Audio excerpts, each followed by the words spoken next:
નમસ્કાર, playground the sport શોમાં આપનું સ્વાગત છે. આપની સાથે હું છું પાર્થ મોદી. દર્શક મિત્રો, પ્લેગ્રાઉન્ડ ધ સ્પોર્ટ શોમાં આજે વાત કરવી છે ભારત અને સાઉથ આફ્રિકા વચ્ચેની જે T20ની શ્રેણી ચાલી રહી છે એના ઉપર. એકથી બંને ટીમો શ્રેણીને સરસાઈ કરી રહ્યું છે અને ખાસ કરીને આજના ટાઇટલ ઉપર જો એક નજર નાખીએ તો દમ લગાવો દોસ્તો. આ ટાઇટલ કેમ? કારણ કે બીજી T20 મેચને લઈને ક્યાંક જીતનો કોળિયો હાથમાં હતો, તેમ છતાં પણ સાઉથ આફ્રિકાએ જીતનો કોળિયો છીનવી ગયો. એટલા માટે ક્યાંક હજુ એક દમ લગાવવાની જરૂર છે ટીમ ઇન્ડિયાના પ્લેયર હોય.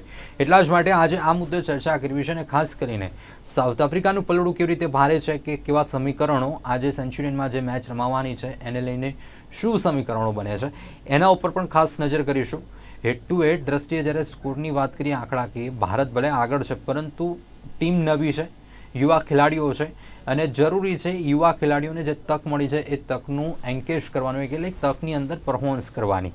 આશા રાખીએ કે આજે જે ત્રીજી T20 મેચ રમાશે એમાં સૌપ્રથમ તો પહેલી દ્રષ્ટિએ સૌ કોઈની નજર એ હશે કે આજની મેચ કોના પક્ષે જાય છે, કોણ બાજી મારે છે અને ખાસ કરીને ટીમ ઇન્ડિયા કેવી રીતે આજની મેચમાં કેવું પ્રદર્શન કરે છે એના ઉપર પણ સૌ કોઈની નજર હશે. આ તમામ મુદ્દે ચર્ચા કરવી છે. ચર્ચામાં આપણી સાથે સ્ટુડિયોની અંદર ઉપસ્થિત છે સ્પોર્ટ એક્સપર્ટ અશોકભાઈ મિસ્ત્રી. અશોકભાઈ, આપનું સ્વાગત છે કાર્યક્રમમાં. Thank you so much. દર્શક મિત્રો, કાર્યક્રમમાં આગળ વધીશું તે પહેલા એક નજર કરીએ સ્પોર્ટ રિપોર્ટ પર.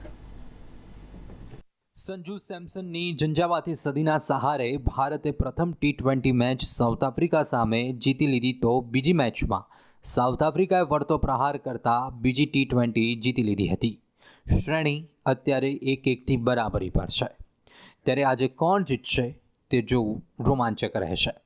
ગત મેચમાં જે રીતે સાઉથ આફ્રિકાના બેટર્સ ખાસ કરીને સ્ટબ્સ અને કોએટ્ઝીએ ભારતની નિશ્ચિત લાગતી જીત સામે દિવાલની જેમ ઊભા રહીને સાઉથ આફ્રિકાને જીતાડી દીધું હતું. બે ખેલાડીઓની વાત કરવી જરૂરી છે. ભારતનો અભિષેક, જે તોફાની બેટિંગના કારણે ટીમમાં સ્થાન પામ્યો હતો અને તેના બેટમાંથી ભારત માટે 8 T20માં હજુ સુધી 70 રન જ બન્યા છે. જ્યારે બીજી તરફ સાઉથ આફ્રિકા માટે ડેવિડ મિલર પણ કંઈ ઉકાળી શક્યો નથી. ભારતની બેટિંગમાં ડેપ્થનો અભાવ છે કારણ કે આ તેની ફૂલ ટીમ નથી, એટલે કોઈ ખાસ ટીકા ટિપ્પણી કરવામાં નહીં આવે અને બેસ્ટ કેટલું નીકળે આવે તે જ પ્રયત્ન કરશે. સેન્ચુરિયનનું મેદાન રનોના ઢગલા થાય તેવું છે અને બંને ટીમો પાસે જોરદાર ખેલાડીઓ છે. એટલે આ શ્રેણીમાં સરસાઈ કોણ લેશે તેનો જંગ આજે રમાશે.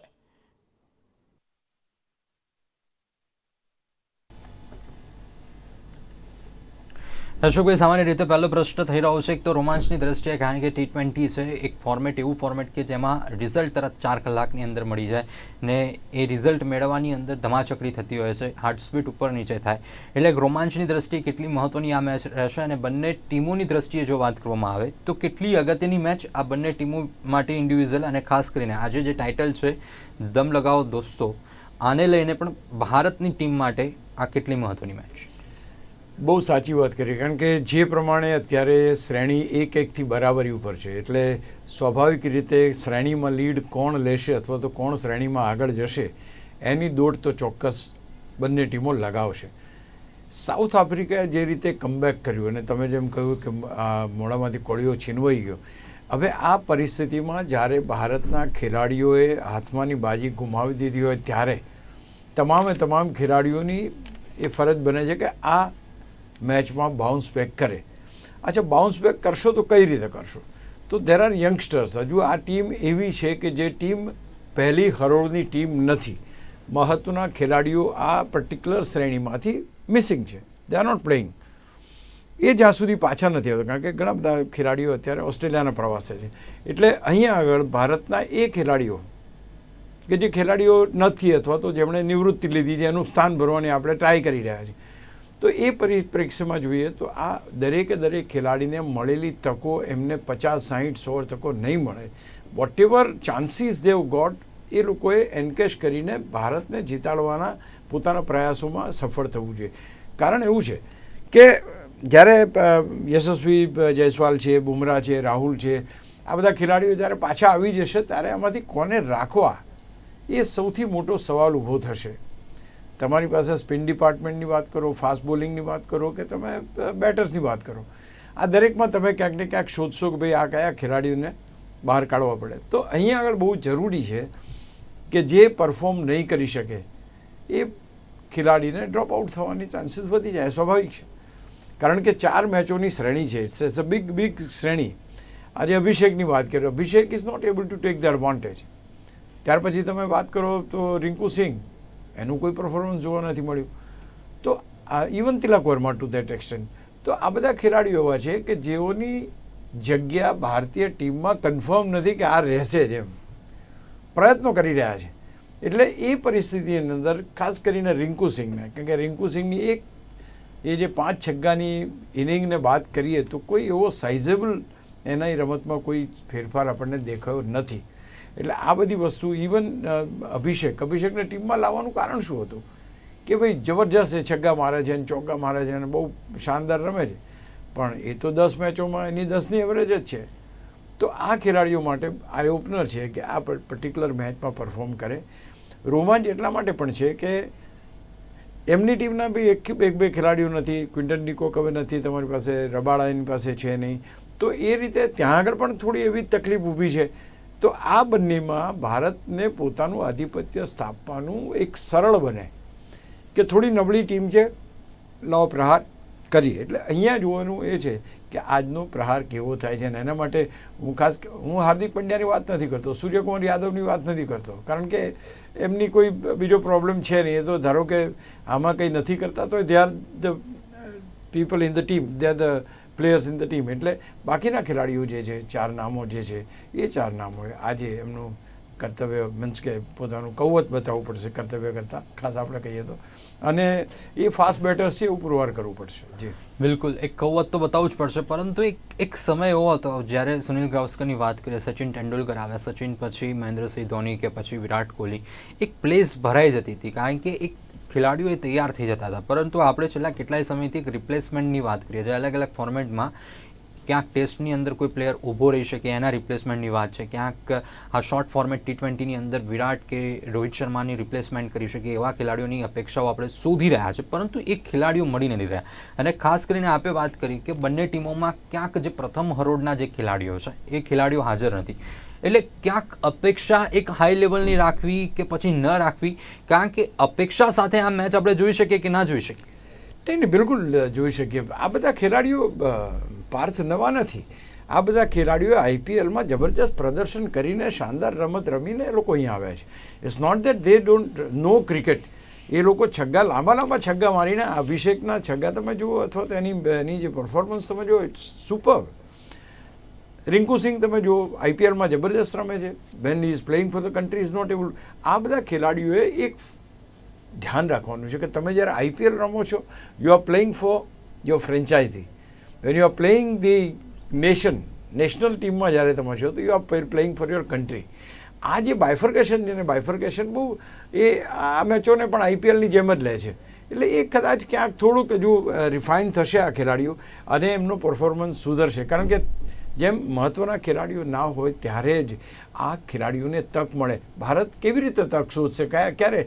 મને યાદ છે કે રવિ શાસ્ત્રીને જ્યારે એનું ડેબ્યુ થયું, એનું કશું કોઈ પરફોર્મન્સ નહોતું. સુનિલ ગાવસ્કરે અચાનક જ એને બોલાવ્યો કે અત્યારે તું અહીંયા આવી જા. અને ત્યારને આજની ઘડીને કાલનો દિવસ he is the part of the team. કોઈ પરફોર્મન્સ નહીં, કોઈ રણજી ટ્રોફીમાં એટલું જબરજસ્ત એનું એ નહોતું. શરૂઆત જ હતી એની અને એને તાત્કાલિક બોલાવ્યો, કારણ કે હી વોઝ નોઈંગ કે ભાઈ આ ખેલાડીનું હું એ કરીશ. હવે પરિસ્થિતિઓ બદલાઈ છે. હવે એવું બોલાવવાવાળા નથી કે ચાલો હું તને તૈયાર કરી દઈશ. અત્યારે તો ભાઈ તૈયાર છે તો ટીમમાં આવે. આ જે પરિસ્થિતિ છે એ પરિસ્થિતિ ક્યાંક તમે વિરાટ કોહલીનો જે દાખલો, વિરાટ કોહલી અંડર-19 રમ્યા, પછી ત્યાર પછી ડોમેસ્ટિક ક્રિકેટ રમ્યા અને ત્યાર પછી હી કેમ ઇન ટુ ધીસ. કેટલો લાંબો અનુભવ થયો ને. રોહિત શર્મા તમે એ રીતે જુઓ તમે. તો આ તો બધા સીધા IPLથી આવેલા ખેલાડીઓ છે. તો હું માનું છું કે એક જે પ્રોસેસ છે એ પ્રોસેસની અંદર આપણી પાસે રો મટીરિયલ આવે છે. દર વર્ષે આપણને 25 ખેલાડીઓ એવા મળે છે કે આપણને એમ થાય કે નહીં યાર આ તો જબરજસ્ત રમશે. અલ્ટિમેટલી એવું થતું નથી હોતું. આપણે યશસ્વી જયસ્વાલની વાત કરીએ, એ રમ્યો, જબરજસ્ત રમ્યો, તો એને ચાન્સ બી મળ્યો ને એનકેશ કરી શક્યો. બીજો એવો જ દાખલો સૂર્યકુમાર યાદવનો તમે લો. સૂર્યકુમાર યાદવ જોરદાર ઝંઝાવાતી બેટર તરીકે પ્રસ્થાપિત થયો. એને બધે ચાન્સ મળ્યો, વન ડેમાં મળ્યો, ટેસ્ટમાં મળ્યો, whatever chances he has got, he was not successful.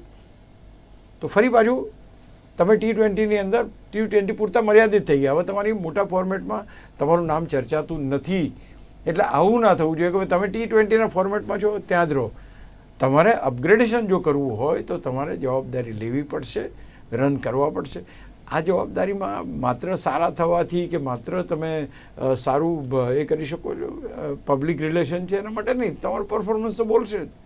તો એ જે વસ્તુ છે that we are expecting from this. તમે કહ્યું સારું છે કે એમનામ રાતોરાત કે રોહિત અને વિરાટ કોહલી અને રોહિતના રિપ્લેસમેન્ટ ના મળે. એ લોકો વર્ષો થયા ત્યારે એમનું નામ થયું કે રોહિત શર્મા આ છે, હિટમેન કેમ રોહિત શર્માને કહેવામાં આવ્યો, કે વિરાટ કોહલીને કેમ કન્સિસ્ટન્ટ બેટ્સમેન કહેવામાં આવ્યો. તો આ જે છે તો ઇટ વિલ ટેક ટાઈમ. પણ હા, આપણે પ્રોસેસમાં જે ખેલાડીઓને શોધી રહ્યા છે એ ખેલાડીઓએ બીજા ખેલાડીઓને શોધવાની તક ના આપવી જોઈએ. What I am trying to tell you this કે આ 11માંથી આપણને એવા 4 મજબૂત ખેલાડીઓ મળવા જોઈએ કે જે ગમે ત્યારે મેઇન ટીમની અંદર એકદમ એન્ટ્રી કરી શકે. That is what we are aiming for. એ નથી થતું. બિલકુલ, ડેફિનેટલી. ક્યાંક એક કોમ્પિટિશન કહેવાય ને તો પ્લેયરની પ્લેયર સાથે જ પોતાની સાથે જ કોમ્પિટિશન છે. કારણ કે આઈપીએલની અંદર એક પરફોર્મન્સ અલગ દેખાય છે અને જ્યારે નેશન્સ માટે રમવાનું આવે ત્યારે એક પરફોર્મન્સ અલગ છે. પરંતુ ખેર પરિસ્થિતિ વોટ એવર આપણે અભિષેકની વાત કરીએ તો સામે સાઉથ આફ્રિકાની પણ એવી જ ચર્ચા છે ડેવિડ મિલરની. ભારત માટે અભિષેક અને સાઉથ આફ્રિકા માટે ડેવિડ મિલર, આ બંનેની ભૂમિકા ઇન્ડિવિજ્યુઅલ ટીમો માટે કેટલી મહત્વની છે? કારણ કે આ બંને પ્લેયરોનું એ પરફોર્મન્સ હજુ સુધી આપણને જોવા નથી મળી. તમે બહુ સારી વાત કરી. અભિષેક ઇઝ નોટ સક્સેસફુલ. ડેવિડ મિલરની જો વાત કરો તો he is a fantastic fielder. ગયા વખતે જે એણે કેચ લીધો છે સાહેબ, અફલાતુન, લગભગ 80-81 કેચ એણે લીધા છે T20માં. સૌથી વધારે કેચીસ અત્યારે એના નામે છે. એટલે અહીંયા બહુ અગત્યનું છે. અભિષેકની વાત છે, Abhishek has not got that runs પણ એને નથી મળ્યા કે કંઈ એનો એવો દેખાવ આપણને જોવા નથી મળતો. ડેવિડ મિલરની વાત તમે કરો, ડેવિડ મિલર તમારો એકદમ મુખ્ય બેટ્સમેન હતો, એને આઉટ કરીને આપ્યો એણે. તિલક વર્મા જે ચોગ્ગા છક્કા મારતો હતો એ કાંથે કેચ લઈને આઉટ કરી દીધો, બસ એનું કામ થઈ ગયું. આ વસ્તુ અગત્યની છે. તમે કોન્ટ્રીબ્યુટ ટીમને શું કરો છો, તમારું નામ ચર્ચામાં કેમ નથી?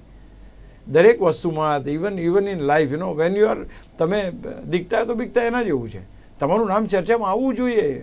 10 વખત અભિષેક આપણે બોલવા જોઈએ કે મિલર બોલવા જોઈએ. એટલે તમે એવું પરફોર્મન્સ કરો. તમારી પાસે ઘણી બધી ઓપોર્ચ્યુનિટીઝ છે. બેટિંગ નથી થતી, તમે બીજી જગ્યાએ બતાવો કે તમારી હાજરી છે, કે ભાઈ આટલી જબરજસ્ત ફિલ્ડિંગ કરી, આટલો સારો કેચ લીધો, આટલી સારી બોલિંગ કરી. આ અગત્યનું છે. તમે બેટિંગ નથી થતી એટલે એમ કહો બેટિંગ નથી થતી, ના, એવું નથી. ઘણીવાર એવું બન્યું છે કે બેસ્ટ ફિલ્ડર તરીકે આપણે રવિન્દ્ર જાડેજાને મેન ઓફ ધી મેચ મળ્યા હોય. એટલે યુ કેન કોન્ટ્રીબ્યુટ. બની શકે કે બેટિંગથી ના થાય તો ફિલ્ડિંગથી કરો, કેચિંગથી કરો, પણ ક્યાંક તમારું નામ બોલાય એવી પરિસ્થિતિ ઊભી કરવી જરૂરી છે. તમે કીધું બહુ સાચી વાત છે. પણ ડેવિડ મિલરના મેં તમને કહ્યું કે 80-89 કેચ છે એના. હવે જો ઇફ ઇઝ સચ એ ગ્રેટ ફિલ્ડર તો એને એક ચાન્સ આપે. પેલો એમ કે નહીં યાર એ તો જોઈશે. કારણ કે સારો ફિલ્ડર તમારી ટીમ માટે 25 રન બચાવે છે. તમારી મહત્ત્વની વિકેટ લેવામાં એનો એક કેચ બહુ મહત્ત્વની ભૂમિકા ભજવી જાય છે. તો એટલા માટે તમારે ગ્રાઉન્ડ ઉપર દેખાવું પડશે, કોન્ટ્રીબ્યુટ કરવું પડશે. તમારું નામ કોમેન્ટેટર્સ બોલે સારી પરિભાષામાં. મિસફિલ્ડ થયું ને કેચ છૂટ્યો એવી રીતે નહીં. તો હું માનું છું કે that is very required. Definitely. પરંતુ અશોકભાઈ, આ તમામ વસ્તુ, તમામ વાતો તો આપણે થઈ રહી છે, કોન્ટ્રીબ્યુશનની વાત થાય, પરંતુ એક પ્રશ્ન એ પણ થઈ રહ્યો છે કે સંજુ છે, અભિષેક છે, તિલક છે, રિંકુ છે. રિંકુ આપે વાત કરી કે 5 છગ્ગા અને એના સિવાયનું એક સાતત્યપૂર્ણ જે પરફોર્મન્સની અપેક્ષા રિંકુ પાસે આપણે સેવી રહ્યા છે એ નથી મળી રહ્યું. સંજુ હા સદી મારી, સારું રમી રહ્યો છે, પરંતુ એ કન્સિસ્ટન્ટ નથી. અભિષેક હજુ એ બેટ નથી ખુલી રહ્યું. આ પરિસ્થિતિ વચ્ચે આ તમામ પ્લેયરોએ શું ભારતીય ટીમની અંદર પોતાની કાબિલિયત પુરવાર કરી છે કે કરી શકશે? એ પ્રશ્ન ઊભો થઈ થયો છે. કાબિલિયત તો છે, એટલા માટે that's exactly I am trying to tell you. They can play. વિસ્ફોટક બેટિંગ કરી શકે છે અને કરી છે એટલે જ ટીમમાં છે.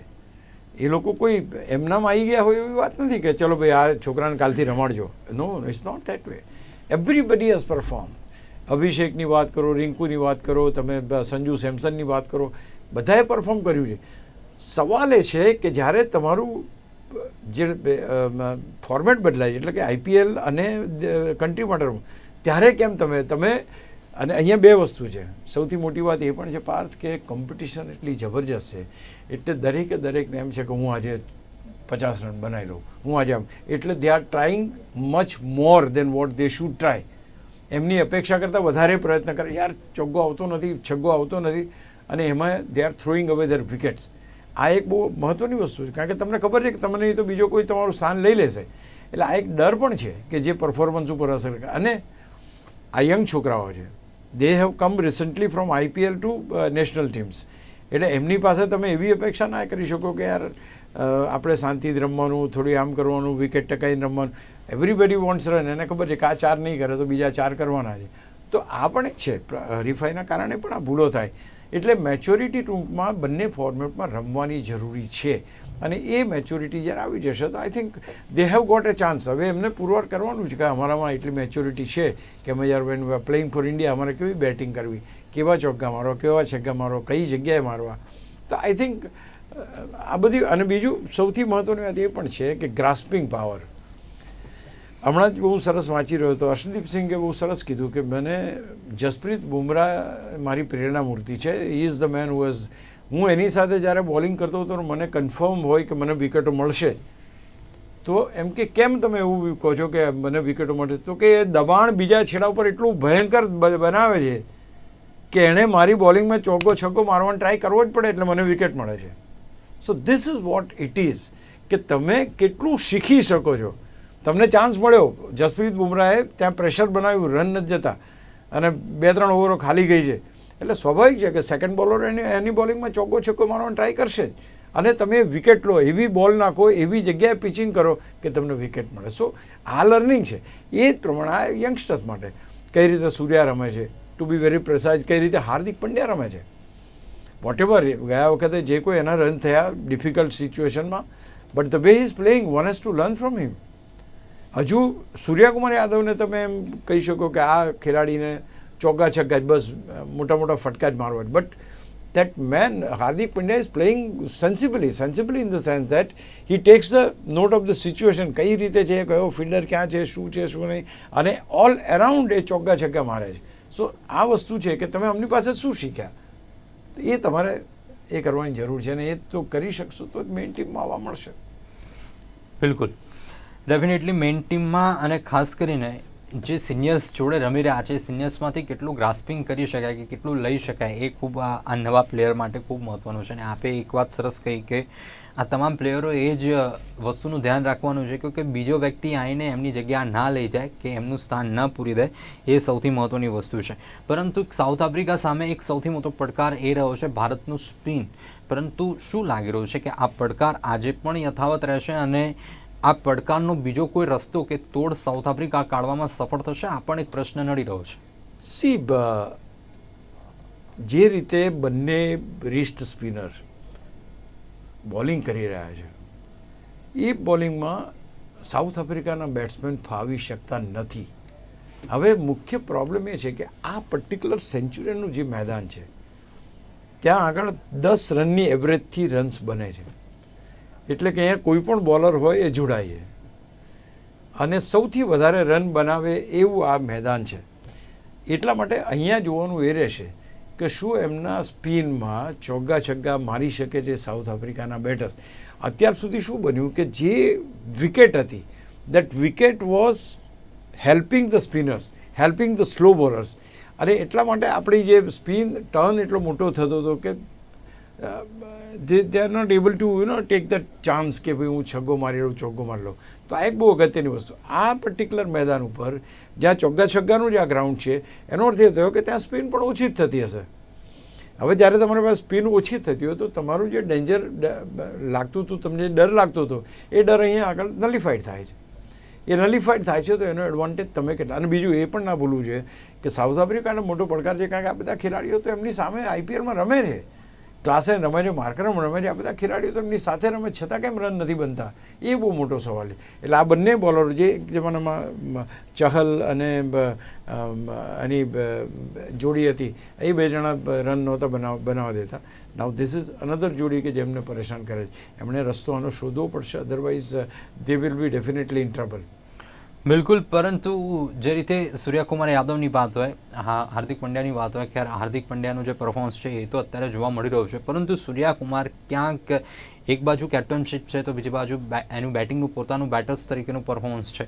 આ બંને પરફોર્મન્સ એક એનાલિસિસ, એક રડારની અંદર એવું લાગી રહ્યું છે. અને આ મેચ ક્યાંક એવું અપેક્ષા પણ લોકો સેવી રહ્યા હશે કે અપેક્ષિત છે કે આ મેચ એ જીતવા માટે મહેનત કરી શકે એમ છે.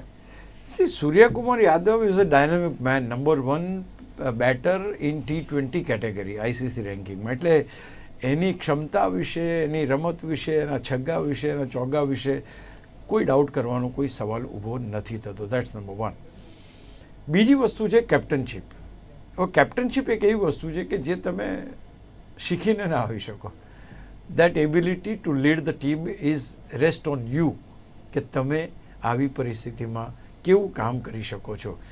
સૂર્યાનું પરફોર્મન્સ તમે જુઓ, તમને એટલા બધા રન્સ દેખાતા નથી. શું કેપ્ટનશીપનો ભાર એના ઉપર છે? શું એના ઉપર એ પ્રેશર છે કે હું કેપ્ટન સારી રીતે નહીં બનવું? અને સૌથી મહત્ત્વની વાત, he is not been considered for any other format for India. તો શું એ ડર લાગે છે કે હું જો T20માં નહીં રહું તો શું? ખેર, આપણે અત્યારના તબક્કે એને નંબર 1 ખેલાડી માનવો જ પડે. એકાદ બે ઇનિંગમાં રન ના બનતા, કારણ કે જે રીતે આપણી રણનીતિ છે કે we are going to attack, એટલે એટેક કરવામાં ક્યાંક વિકેટ જવાના ચાન્સીસ બી છે. આ રીતના પરિસ્થિતિ ઊભી થવાના ચાન્સીસ બી છે. પણ એક વસ્તુ છે, કન્સિસ્ટન્સી જો તમારામાં નહીં દેખાય તો એ તો તમને ક્યારેક ને ક્યારેક કોઈક તો સવાલ કરશે જ. અત્યારે રોહિત શર્માને કેમ આટલા બધા ઇશ્યુઝ છે? Because Rohit Sharma is not able to perform. એ પોતે પરફોર્મ નથી કરી શકતા, એટલે પીપલ આર આસ્કિંગ. તો એ જ પ્રમાણે સૂર્યકુમાર, રોહિત શર્માની એક ઉંમર છે, એટલે એનો બહુ ઇશ્યુ નથી. આજે નહીં તો 2 વર્ષે રિટાયર થશે. But Suryakumar Yadav has to go A long way. એણે કેપ્ટન તરીકે અને બેટર તરીકે આ બંને ભૂમિકા સફળતાપૂર્વક, અને બહુ કી બેટર છે, એની જગ્યા બહુ કી બેટરની છે, એટલે બંનેમાં એને પરફોર્મ કરવું પડશે. બિલકુલ. દર્શક મિત્રો, ખાસ કરીને જે મહત્વની વસ્તુ છે કે આજની મેચ અને આજ કોણ બાજી મારે છે, એક સૌથી મહત્વની વાત એના ઉપર સૌ કોઈની નજર છે. ખાસ કરીને જે અમુક પ્લેયરોના જે નામ આપ્યા, અભિષેક છે કે પછી તિલક છે કે રિંકુ છે, આ તમામ પ્લેયરોએ ક્યાંક પોતાના પરફોર્મન્સની અંદર એક સાતત્યપૂર્ણ પરફોર્મન્સ થાય એવું રાખવું પડશે. બીજી વસ્તુ, સૂર્યકુમાર પાસેથી લોકો પણ એ અપેક્ષા રાખી રહ્યા છે, બિકોઝ 360 સ્ટાર છે, એટલે એક મોટા સ્કોરની અપેક્ષા પણ એક ક્રિકેટ પ્રેમીઓ, એના ફેન્સ રાખી રહ્યા છે. બીજી વસ્તુ કે આજની મેચ ટીમ ઇન્ડિયા જીતે એવી આપણે પણ અપેક્ષા રાખી રહ્યા છે. એ જ આશા અને અપેક્ષા સાથે કાર્યક્રમને અહીંયા પૂર્ણ કરીએ છીએ. અશોકભાઈ, આપ અમારી સાથે જોડાયા, દર્શક મિત્રોને માહિતી આપી બદલ આપનો આભાર. દર્શક મિત્રો, પ્લેગ્રાઉન્ડ ધ સ્પોર્ટ્સ શોની અત્યારની રજૂઆતમાં અત્યારે બસ આટલું જ. ફરીથી મળીશું. નમસ્કાર.